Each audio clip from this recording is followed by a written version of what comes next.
ಒಂದು ಸಿದ್ಧಾಂತ, ಬಟ್ ಎರಡನೇದು ಸಿದ್ಧಾಂತ ಓಕೆ, ಬಟ್ ನಿಮಗೆ ಪವರ್ ಇದ್ರೆ ತಾನೇ ಸಿದ್ಧಾಂತನ ಅಪ್ಲೈ ಮಾಡೋಕ್ಕೆ ಚಾನ್ಸ್ ಸಿಗುತ್ತೆ.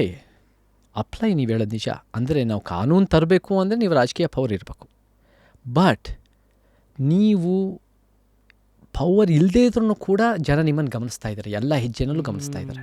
That is through activism. So that is through activism and that is through your vision for society. ನೀವೇನು ಹೇಳ್ತೀರಾ, ಏನು ಮಾಡ್ತೀರಾ, ಹೆಂಗೆ ಒಂದು ರೀತಿ ಕೆಲಸ ಮಾಡ್ತೀರಾ, ಎವ್ರಿಥಿಂಗ್ ಇಸ್ ಬೀಯಿಂಗ್ ಅಬ್ಸರ್ವ್ಡ್. ಈಗ ಬೀಜ ಬಿತ್ತಿದ್ದೀರಾ, ಇಮ್ಮಿಡಿಯೇಟಾಗಿ ಫಲ ಕೊಟ್ಟಿದೆಯೋ ಇಲ್ವೋ, ಬಟ್ ಬೀಜ ಅಂತೂ ಬಿತ್ತಾಗಿದೆ, ಗಿಡ ಆಗಿರ್ಬೋದು, ಚಿಕ್ಕ ಮರ ಆಗ್ತಾ ಇರ್ಬೋದು, ಸದ್ಯಕ್ಕೊಂದು ಫಲ ಕೊಟ್ಟಿದೆಯಾ?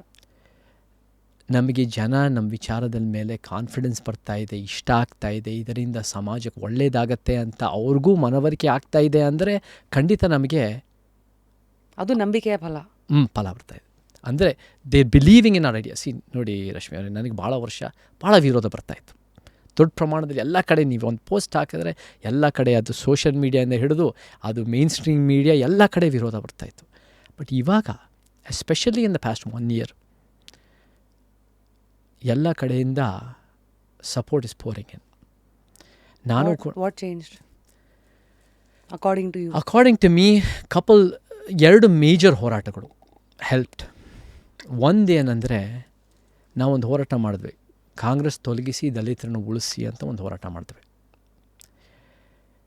ನಮಗೆ ಐಡಿಯಾಲಜಿಕಲಿ ಹೇಳಬೇಕು ಅಂದರೆ ರಶ್ಮಿ ಅವರೇ, there is 3 known ideological platforms and ideological basis in the Indian subcontinent. 4th ಯಾರು ಅಷ್ಟೊಂದು ಗುರುತಿಸಲ್ಲ. ಏನಿದು? 3 known ಅಂದರೆ ಬಲಪಂಥಿ, ಮಧ್ಯಪಂಥಿ, ಎಡಪಂಥಿ. Right wing, left wing, centre wing. ಈಗ ನಮ್ಮ ಸದ್ಯದ ಪೊಲಿಟಿಕಲ್ ಪರಿಸ್ಥಿತಿಯನ್ನು ತಗೊಂಡು ಉದಾಹರಣೆ ಕೊಡ್ತೀರಾ? ಕೊಡ್ತೀನಿ. ರೈಟ್ ವಿಂಗ್ ಅಂದರೆ ಲೆಫ್ಟ್ ವಿಂಗ್ ಅಂತ ತೊಗೊಳೋಣ. ಲೆಫ್ಟ್ ವಿಂಗ್ ಅಂದರೆ ಏನು? 1925 ಕಾನ್ಪುರ್ನಲ್ಲಿ CPI, communist party of India ಶುರುವಾಯಿತು. The communists are considered left wing. ಅದು ಕೇರಳದಲ್ಲಿ ಪಕ್ಷ ಇರ್ಬೋದು, ಅವರು CPM ಪಾರ್ಟಿ, ಅವರು ಇವತ್ತು ಅಧಿಕಾರದಲ್ಲಿದ್ದಾರೆ. ಮುಂಚೆ ತ್ರಿಪುರ, ವೆಸ್ಟ್ ಬೆಂಗಾಲ್ನಲ್ಲಿ 30-35 ವರ್ಷ ಜ್ಯೋತಿ ಬಾಸು ಇತ್ಯಾದಿ ಎಲ್ಲ ಅಧಿಕಾರದಲ್ಲಿತ್ತು. ಅವರ ವೆರಿ ಬಿಗ್ ವಿರೋಧ ಪಕ್ಷ, ಒಂದು 20 ವರ್ಷ 30 ವರ್ಷ ದೇಶದಲ್ಲಿ. ಸೊ ಅವರು ಒಂದು ಕಮ್ಯುನಿಸ್ಟ್ ಪಾರ್ಟಿಗಳೆಲ್ಲ ಲೆಫ್ಟು ಅಂತ ಹೇಳ್ತೀವಿ, ಲೆಫ್ಟ್ ವಿಂಗ್. ರೈಟ್ ವಿಂಗ್ ಯಾರು ಇವತ್ತಿನ ದಿನ ನಾವು ವ್ಯಾಖ್ಯಾನಿಸ್ತೀವಿ ಅಂದರೆ, 1925 ನಾಗ್ಪುರದಲ್ಲಿ ಯಾರು ಒಂದು RSS ಶುರುವಾಗಿ ದ ಸಂಘ್ ಪರಿವಾರ್ ಅಂತ ಒಂದು ಹಿಂದುತ್ವದ ಸಿದ್ಧಾಂತನ we usually call as right wing. ಅದು 35% ಕರ್ನಾಟಕದಲ್ಲಿ ವೋಟ್ ತೊಗೊಂಡಿದ್ದಾರೆ, 38% ದೇಶದಲ್ಲಿ ವೋಟ್ ತೊಗೊಳ್ತಾ ಇದ್ದಾರೆ. ಈ ಲೋಕಸಭಾ ಎಲೆಕ್ಷನ್ನಲ್ಲಿ 3 ಸಲ ಅವರು 2 ಸಲ ಬಹುಮತದಲ್ಲಿ ಕೇಂದ್ರದಲ್ಲಿದ್ದರು. ಈ ಸಲ ದೇರ್ ವಿತ್ ಮೈತ್ರಿ ಸರ್ಕಾರ, but they are the ones of the PM. So ಇದು ಈ ಒಂದು BJP ಅಂತ ಪಕ್ಷ ಹೇಳ್ಬೋದು, ಅದು ಒಂದು ರೈಟ್ ವಿಂಗು. ಸೊ ಈ ಲೆಫ್ಟ್ ವಿಂಗ್, ರೈಟ್ ವಿಂಗ್ ಗೊತ್ತಾಯ್ತಲ್ವಾ? ಇದು ಕ್ಲಿಯರ್ ಕಟ್ಟು. ಕಾಂಗ್ರೆಸ್ಸಲ್ಲಿ ಬರುತ್ತೆ. ಹಾಂ, ಈ ಮಿಡಲ್ ವಿಂಗ್ ಇದೆಯಲ್ಲ, ಮಧ್ಯಪಂಥ, this is the most problematic, dangerous and insidious and ಒಂಥರ ಅರ್ಥ ಮಾಡ್ಕೊಳ್ಳೋಕ್ಕೆ ಭಾಳ ಮುಖ್ಯ ಆಗಬೇಕು ದಿಸ್ ಮಿಡಲ್ ವಿಂಗ್. ಈ ಮಧ್ಯಪಂಥ ಯಾರು ಅಂದರೆ, you talk about all the ಅವಕಾಶವಾದಿ, ಯಥಾಸ್ಥಿತಿ, ಅಧಿಕಾರ ಹಿಡಿಬೇಕಾಗಿರೋ ಸಿದ್ಧಾಂತ ಇಲ್ಲದೇ ಇರೋ ಸ್ಟ್ಯಾಟಸ್ ಕೋ ಪಾರ್ಟೀಸ್.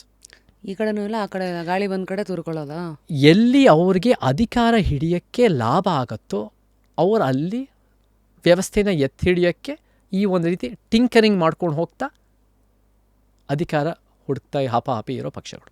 ಸೊ ಇವ್ರು ಟಾಕಿಂಗ್ ಮತ್ತು Congress, JDS, JDU, TMC, RJD, NCP, SP, ಈ ಥರ ಈ ಪಕ್ಷಗಳೆಲ್ಲ, these are parties that ideologically ಯಾವುದೂ ನಿಂತಿಲ್ಲ, ಬಟ್ ಅವರಿಗೆ ಅಧಿಕಾರ ಬೇಕು.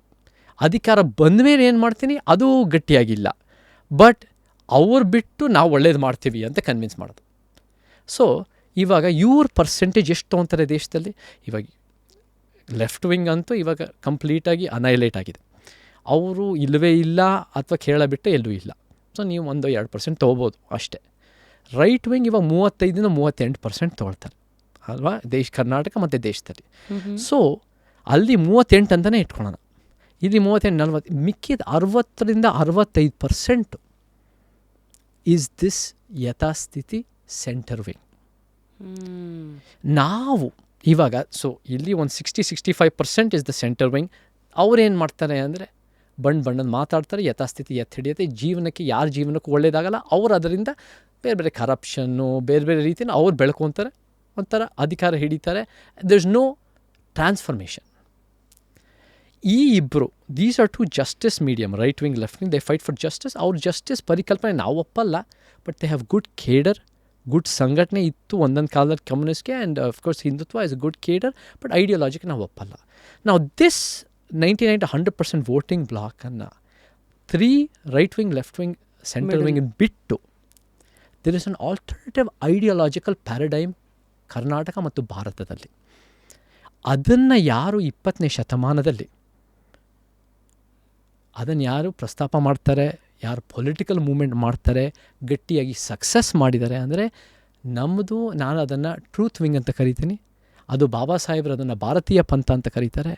ನಮ್ಮದು ಏನಂದರೆ ಅಂಬೇಡ್ಕರ್, ಪೆರಿಯಾರ್, ಕಾಂಶಿರಾಮ್. ಏನು ಮಾಡುತ್ತದೆ, ನಮ್ಮ ಗುರಿ ಒಂದು ಸಮ ಸಮಾಜ, and we are also a justice medium. Justice ಅಂದರೆ ಏನು? ಇತಿಹಾಸದ ತಪ್ಪುಗಳನ್ನು ಸರಿಪಡಿಸೋದು.